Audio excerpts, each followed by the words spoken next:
Hello students. So in the last video we were discussing about the purpose of meetings. Meetings आप किस वजह से रख सकते हैं ताकि आपका टाइम जो है वो प्रोडक्टिवली आप यूज कर सकते हैं rather than decreasing or reducing the productivity of your employees. तो यहाँ पर आज हम डिस्कस करेंगे procedure. Procedure in the sense obvious सी बात है, जब फॉर्मल कॉन्वर्सेशन हो रहा है, फॉर्मल मीटिंग अपहोल्ड की जा रही है, तो इसके लॉट ऑफ प्रोसीजर प्रोटोकॉल्स होते हैं जो आपको फॉलो करने होते हैं। और ये प्रोटोकॉल्स बहुत इंपॉर्टेंट हैं बिकॉज अदरवाइज ये एक इनफॉर्मल कॉन्वर्सेशन हो जाएगा या इनफॉर्मल कम्युनिकेशन हो जाएगा।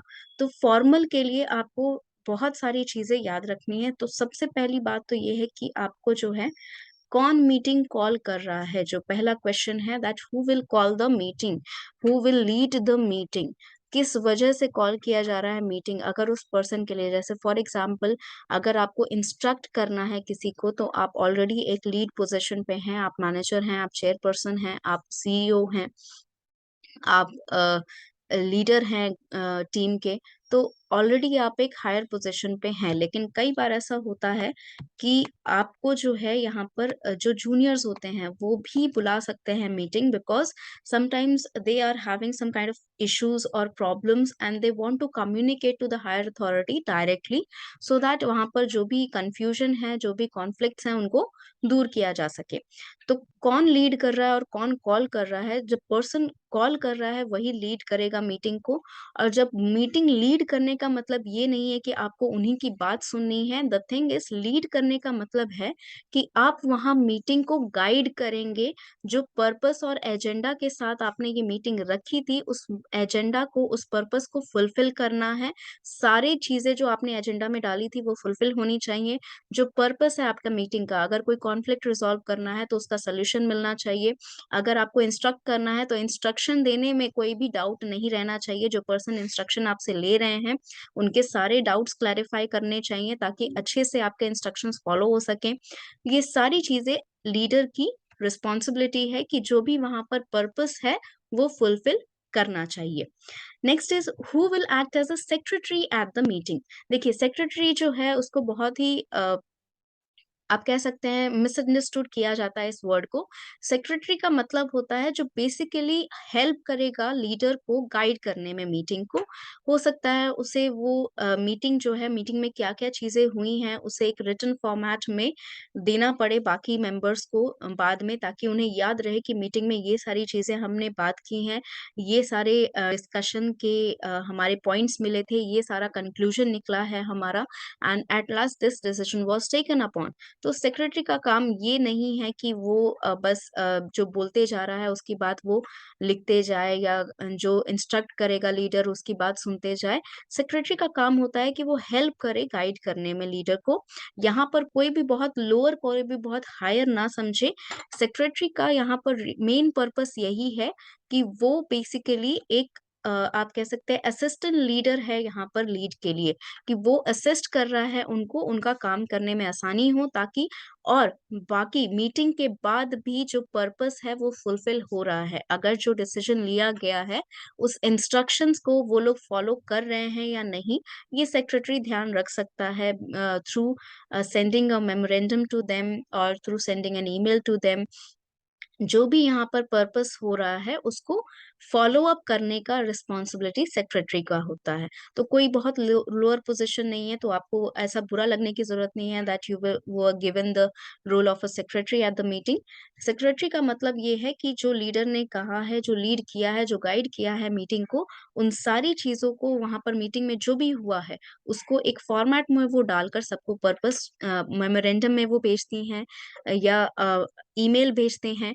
इसका मतलब कि वो फॉलो अप कर रहे हैं, जो इंस्ट्रक्शन दिए गए हैं, जो गाइडलाइंस दी गई हैं, जो कॉन्फ्लिक्ट रिजॉल्व हुआ है उससे हमें क्या सीख मिली, कि अगर कोई कॉन्फ्लिक्ट हो रहा था, डिसएग्रीमेंट हो रहा था, तो इससे हमें ये सीख मिली कि ये चीज जो है दोबारा हम कैसे नहीं कर सके। वो सारी चीजें आप एक रिटन फॉर्मेट में उन सभी को फॉरवर्ड करेंगे जो उन मीटिंग के मेंबर थे, उस मीटिंग के मेंबर थे। Last second is sorry, traditions of the organisation. कई बार ऐसा होता है कि ट्रेडिशनली ऑर्गेनाइजेशन में ये रूल्स रेगुलेशन लगा दिए जाते हैं, ये या एक ट्रेडिशन बना दिया जाता है कि इतने से इतने टाइम पर हमारा मीटिंग जो है वो अपहोल्ड होना ही होना है। भले कोई प्रॉपर पर्पस हो या ना हो, हमें एक फॉलो अप चाहिए कि लास्ट मीटिंग में हमने जो बात की थी वो फॉलो अप हो रही है या नहीं। एक रिपोर्ट सबमिशन जो सभी के सामने रखी जाती है। Basically, it is like a performance report, but from a team and in front of the whole team. ठीक है, ये सारी चीजें जो है मतलब खुल के सबके सामने बताया जाता है कि हमने लास्ट मीटिंग में जो है ये सारी बातें डिस्कस की थी और ये सारी बातें जो है हमने फॉलो अप किया। इसमें ये इशू आ रहा है या इसमें ये इशू जो हमने सोचा था कि आएगा वो रिजॉल्व हो गया अपने आप ही। तो ये सारी चीजें जो होती हैं ये हमें ट्रेडिशन बन जाती है कई बार कि हमें महीने में 3 महीने में 1 बार मिलना है या साल में 1 बार एक ऑफिशियल मीटिंग रखनी है या हर महीने 1 बार मिलना है, depending on the circle that you are talking members that you are talking about in the meeting. For example अगर एक टीम है जिसका लीडर है और टीम के मेंबर हैं, तो उनका हर प्रोजेक्ट से पहले, हर प्रोजेक्ट के बाद या फिर एटलीस्ट महीने में 1 बार एक रिचुअल बन जाता है कि वो मीटिंग अपहोल्ड करते हैं अपना परफॉर्मेंस रिव्यू करने के लिए कि उन्होंने क्या-क्या किया उस महीने। या फिर जो एक्स्ट्रा एफर्ट्स कुछ मेंबर्स ने डाले हैं उनको ऑफिशियली सबके सामने अप्रिशिएट करने के लिए।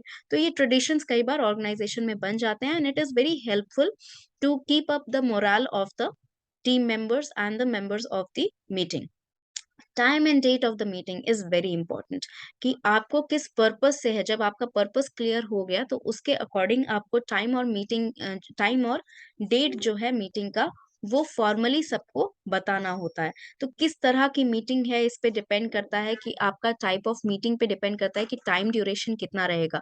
जैसे टाइप ऑफ मीटिंग अगर सिर्फ एम्प्लॉय रिव्यू है या आप कह सकते हैं परफॉर्मेंस रिव्यू है, तो परफॉर्मेंस रिव्यू डिपेंडिंग ऑन जैसे मैंने कहा कि विद इन द टीम है तो हर महीने हो सकता है। मैनेजर के साथ है तो after every 3 months you can have, या फिर आप आफ्टर एवरी 4 मंथ्स हो सकता है या फिर आफ्टर एवरी 6 मंथ हो सकता है, डिपेंडिंग ऑन दैट कि किस तरह का वो मीटिंग अपहोल्ड कर रहे हैं और क्या उनका रिचुअल है, ट्रेडिशन है उस ऑर्गेनाइजेशन में। तो टाइम और डेट शिफ्ट करता है या टाइम और डेट सर्कुलेट करता है। अवेलेबिलिटी भी बहुत इंपॉर्टेंट है कि जो आपके मेंबर्स हैं, टीम में जितने भी मेंबर्स हैं वो जब कम्युनिकेट करेंगे they will have to be available for the meeting. So availability अगर नहीं है मेंबर्स की तो आप हॉलीडेज को अवॉइड करना चाहेंगे। फॉर एग्जांपल दिवाली का सीजन जो है उसमें आप कोई मीटिंग अपहोल्ड ना रखें क्योंकि हो सकता है किसी को अवेलेबिलिटी नहीं मिले।